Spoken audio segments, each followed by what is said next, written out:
And what's the good thing is, in the next 2 weeks, the IPCC is going to be issuing their report on extreme weather and climate change.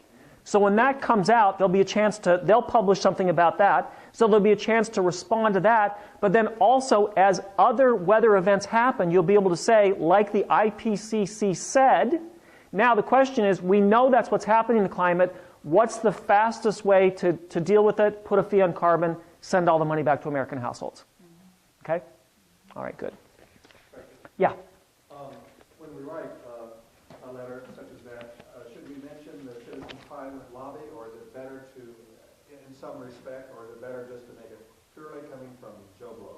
You know, it's not bad at all to say that you're a Citizens Climate Lobby volunteer, because it kind of, you know, like organizations call it branding. Yeah.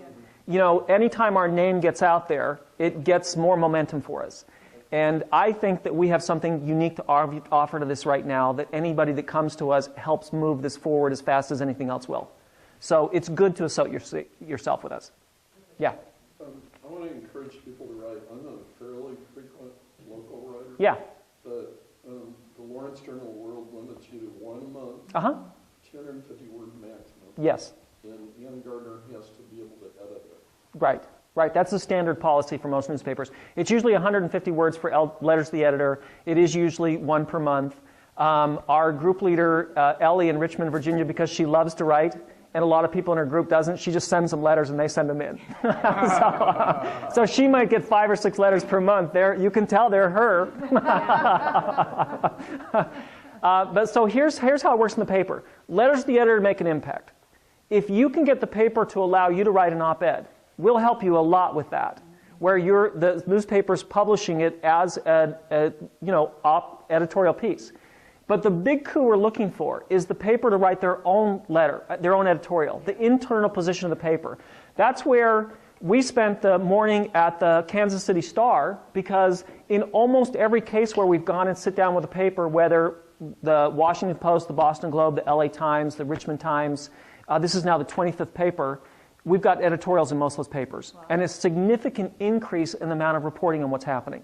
So it makes sense to treat the papers in a partnership in the same way that you're treating the members of politics, okay? Okay, so, yeah. So if we're wanting to write the letter and we mention Citizens Climate Lobby, is that something that we should go through some of the people that you said could help us write that? Did you prefer that, or how do we make sure we're staying on point? First of all, let me say a couple things. One is, if you send the letter, which we'll give you Steve Volk's contact information, if you send it to him, it probably gives it a 90+% chance of getting published, because he knows what the newspapers are looking for. Okay? Now, in terms of having to be on CCL Message, we're a bottom-up organization. You know, you're part of Citizens Climate Lobby, but we're not going to dictate to you what you have to do. You're a part of this, and you're as much a part of the solution as we are. So if you want to say something, we're not going to say, no, you can't say that. So we want to help you say what we think is an effective message, but we're not going to tell you what you can or can't do. We don't think that's the way to solve it. We think we have to give people power to have their voice be as important as anybody else's. Okay? Yep. Okay. So I was having a call with the group in Richmond. It was the anticipation of this meeting. So we were talking about, okay, are we going to come to Richmond and do a chapter? And so we've been talking on the phone for an hour, and we're almost done, and somebody on the phone said, well, does the world really need another environmental group? Mm-hmm. I thought, wow, what a good question. I thought, who knows the answer to that question? I don't know the answer to that question, and so I don't know what kind of stumbling answer I gave them, but you know, sometimes people ask you something like that, and you kind of wander around a little bit saying, I wonder, you know, I don't think we're an environmental organization, but if we're not, what are we? So then my daughter was just in the process of completing her master's degree in English, and she was studying a Uruguayan poet named Eduardo Galeano. And she brought home this poem that I think really gets at who we are. And first of all, she said, I want you to read what he said about his translator. She said, he said, Cedric Belfrage, let me just say one thing about this.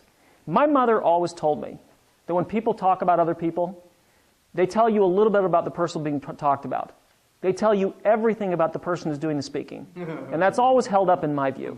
I think you learn a lot. By how people describe the world, it tells you about them, really. So he said, Celtic Belfrage died shortly after finishing his translation of my book, The Book of Embraces. We'd already worked together for many years. Each one of his translations increased our certitude of mutual identification. I would recognize myself in each of his translations, and he would feel betrayed and annoyed whenever I didn't write something the way he would have. A part of me died with him, a part of him lives with me. Then he writes the Spanish word recorder, to remember, from the Latin recordes, to pass back through the heart. How is it that the poets always know how to say something way better than you could? To pass back through the heart. Is there a better way of saying remembering someone than that? So here's his poem, Celebration of the Human Voice. Their hands were tied or handcuffed, yet their fingers danced, flew, drew words. The prisoners were hooded, but leaning back, they could see just a bit down below. Although it was forbidden to speak, they spoke with their hands. Pino Ungerfeld taught me the finger alphabet, which he had learned in prison without a teacher. Some of us had bad handwriting, he told me. Others were masters of calligraphy. The Uruguayan dictatorship wanted everyone to stand alone, everyone to be no one, in prisons and barracks, and throughout the country, communication was a crime.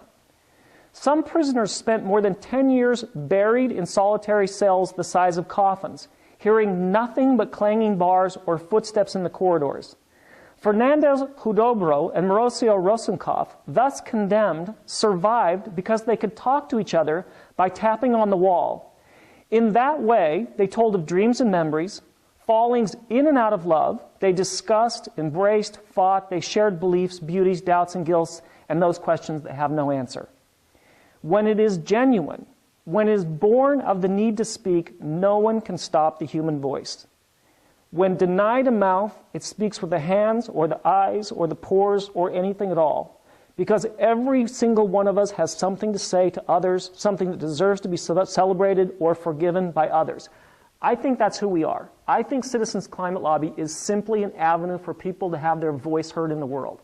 So what we invite you to is a group, a structure, an environment, a lot of practice, but mostly an avenue where coal and oil want to spend so much money that your voice is drowned out in Washington, D.C. We want to create an environment where your voice is heard as a powerful way as you can possibly make it heard. So, anyway, Lene, thank you so much for setting this up. We're so grateful that you would come spend a little bit of time with us. We think we do have something to offer to help you get done what you want to get done. And, thank you so much for coming here tonight. Appreciate it very much. Yep. Okay, thank you.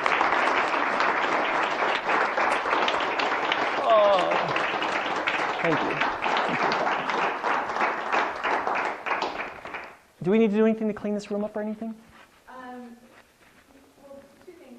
That being that, do people know then what the next step is? The next step would be meeting at your house for the next call. The first Saturday? Yes. And do they get in your system or? Yes, I'm going to make a roster and send it to you of the information. That'll go to you.